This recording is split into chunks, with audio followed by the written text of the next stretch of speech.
Good morning everyone. In the chain of my lectures on organometallic compounds, this is my second lecture and I'll discuss the chemical reactions of Grignard reagent अर्थात Grignard अभिकर्मक की रासायनिक अभिक्रियाएं। जैसा कि हमने अपने पिछले लेक्चर में पढ़ा था कि जो ग्रिग्नार्ड रिएजेंट है ये अत्यंत क्रियाशील यौगिक है। These are highly reactive compounds. इनकी अत्यधिक क्रियाशीलता के कारण ही इनका संश्लेषण शुष्क ईथर माध्यम में किया जाता है। We prepare them in dry ether medium, क्योंकि ये वातावरण की जो नमी है या वाटर वेपर्स के साथ भी क्रिया करके डिकम्पोज हो जाते हैं। इनकी अभिक्रियाओं को दो प्रकार में बांट सकते हैं, नाभिक स्नेही प्रतिस्थापन अभिक्रियाएं या न्यूक्लियोफिलिक सब्स्टिट्यूशन रिएक्शंस। दूसरी नाभिक स्नेही योगात्मक अभिक्रियाएं या न्यूक्लियोफिलिक एडिशन रिएक्शंस। पहले हम पढ़ेंगे nucleophilic substitution reactions.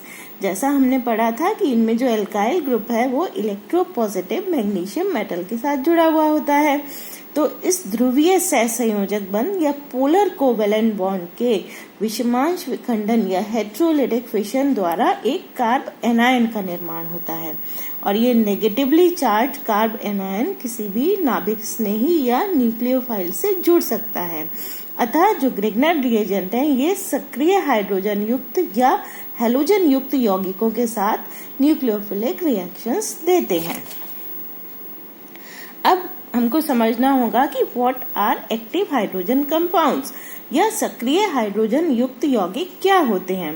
Active hydrogen is that atom of hydrogen which is attached with more electronegative atom, for example oxygen, nitrogen और सल्फर। अर्थात एक्टिव हाइड्रोजन युक्त परमाणु युक्त जो यौगिक होते हैं वो वह यौगिक होते हैं जिसमें कि हाइड्रोजन एटम किसके साथ अटैच होता है, अधिक ऋण विद्युतीय परमाणु के साथ अटैच्ड होता है। उदाहरण के लिए ऑक्सीजन, नाइट्रोजन और सल्फर, जिसके कारण क्या हो जाते हैं, ये हाईली पोलर हो जाते हैं, ध्रुवीय हो जाते हैं और इसके कारण बहुत अस्थायी और बहुत अधिक क्रियाशील हो जाते हैं। They become too unstable and highly reactive.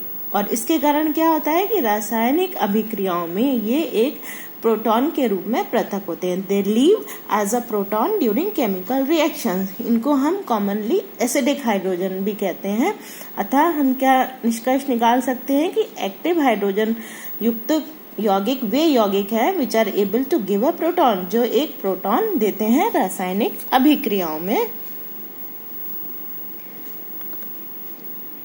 अब हम देखेंगे कि एक्टिव हाइड्रोजन युक्त यौगिकों के साथ क्रिया करके जो ग्रिग्नार्ड रिएजेंट हैं वो क्या करते हैं, वो हमको करेस्पॉन्डिंग एल्केन्स देते हैं। अब हमने अभी जैसे पढ़ा कि एक्टिव हाइड्रोजन युक्त यौगिक कौन से होते हैं, जो कि अधिक ऋण विद्युतीय या हाईली इलेक्ट्रोनेगेटिव एटम्स जैसे कि नाइट्रोजन, ऑक्सीजन और सल्फर आदि के साथ जुड़े हुए होते हैं। तो हम कह सकते हैं कि water, alcohol, ammonia, amines etcetera ये कैसे हैं, एक्टिव हाइड्रोजन युक्त यौगिक हैं। और ये जब ग्रिग्नार्ड रिएजेंट के साथ रिएक्ट करते हैं तो कुछ एक एग्जांपल्स हम पढ़ते हैं कि हमको करेस्पॉन्डिंग हाइड्रोकार्बन्स मिलते हैं, जैसे कि ग्रिग्नार्ड रिएजेंट या एथिल मैग्नीशियम ब्रोमाइड की रिएक्शन जब जल से करवाते हैं तो हमको इथेन मिलता है। इसी प्रकार से यदि हम मिथाइल मैग्नीशियम आयोडाइड की रिएक्शन अल्कोहल से करवाएं तो हमको मीथेन मिलेगा। अल्कोहल भी क्या है, हाइड्रोजन एटम इसमें ऑक्सीजन से जुड़ा है, तो ये कैसा हाइड्रोजन है, सक्रिय हाइड्रोजन है। इसी प्रकार से हम कुछ और उदाहरण देख सकते हैं, जैसे एथिल मैग्नीशियम ब्रोमाइड की रिएक्शन यदि अमोनिया से कराएं तो अमोनिया भी कैसा यौगिक है, एक्टिव हाइड्रोजन युक्त यौगिक है, तो हमको इथेन मिलता है।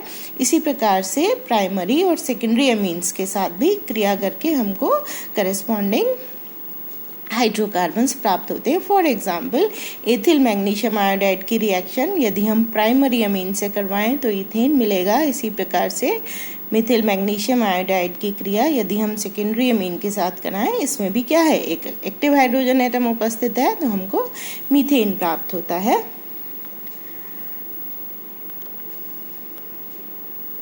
अब इसी प्रकार से एक अन्य उदाहरण में हम देख रहे हैं कि जो एथिल मैग्नीशियम ब्रोमाइड है इसकी रिएक्शन यदि हम प्रोपाइन के साथ करवाएं तो हमको इथेन मिल रहा है।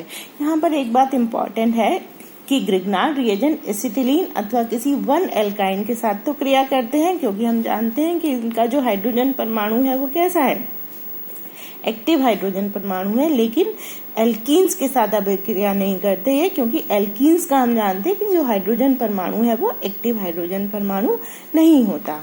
अब यदि किसी अनसैचुरेटेड एल्किल हैलाइड के साथ ग्रिग्नार्ड रिएजेंट की अभिक्रिया करवाएं तो एक्टिव हाइड्रोजन युक्त यौगिक के साथ करवाने पर हमको अनसैचुरेटेड हाइड्रोकार्बन्स प्राप्त होते हैं।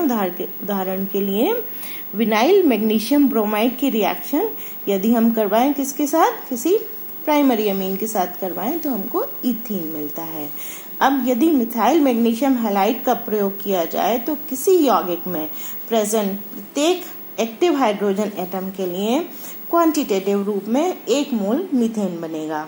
तो इस रिएक्शन का बहुत इंपॉर्टेंट हो जाती है ये रिएक्शन, और इसका उपयोग हम कार्बनिक यौगिक में ऑर्गेनिक कंपाउंड्स में विद्यमान OH, NH2, SH जैसे एक्टिव हाइड्रोजन युक्त जो ग्रुप्स हैं उनका एस्टिमेशन करने के लिए कर सकते हैं, और एस्टिमेशन की इस विधि को हम ज़ेरे-विटनोव्स मेथड कहते हैं।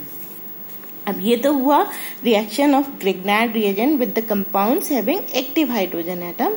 अब अगला जो लेक्चर होगा उसमें हम ग्रिग्नार्ड रिएजेंट की रिएक्शंस पढ़ेंगे with the compounds having halogen atoms. Thank you, have a nice day.